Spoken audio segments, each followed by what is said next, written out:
Hello everyone, Jennifer here.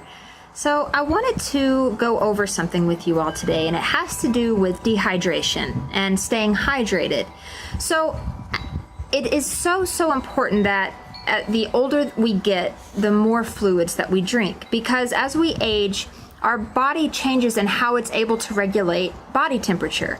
And so we need more water and more fluids the older and older that we get. So this is especially true for the elderly.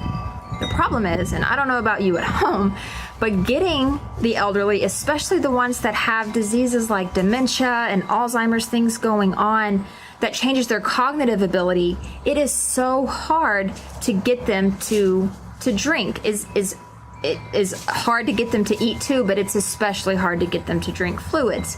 So I know at our facility we leave jugs of ice water beside every bed, and we try to encourage our patients to drink water, but it often kind of gets overlooked, and I don't see a lot of the residents just taking big gulps and finishing their water. So here's a trick that I wanted to show you all. And it's using these little pouches like these right here. This one's Hawaiian Punch. This is a true lemon, a strawberry lemonade flavor.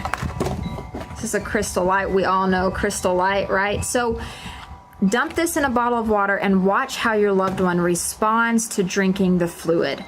It is amazing. And these come in so many different flavors that you can trial and error them to see which one works best.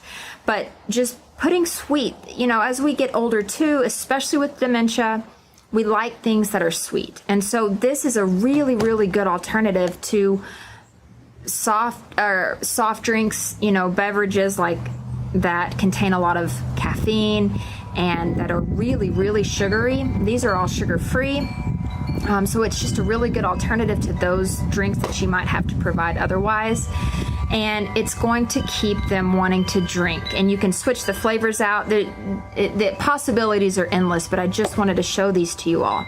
Now, also remember that water is found in a ton of things. It's found in the foods that we eat, especially fruits and vegetables. So if your loved one loves different fruits, especially watermelon, things that have a high water content. I know cantaloupe's another one, but those are also going to provide your loved one with fluids throughout the day. Coffee, I know at my facility, is a huge hit for the residents. They love coffee. They'll drink cup after cup of coffee, and that's okay too. Coffee is water, and it's what it's made from. So they say too, in the research that I've read, that the caffeine content that's found in coffee, though it does sometimes act as a diuretic and it may pull a little of the water out, it's not offsetting enough to claim that coffee isn't a good drink to allow for you to stay hydrated. So you can use it. Tea is the same way, fruit juice.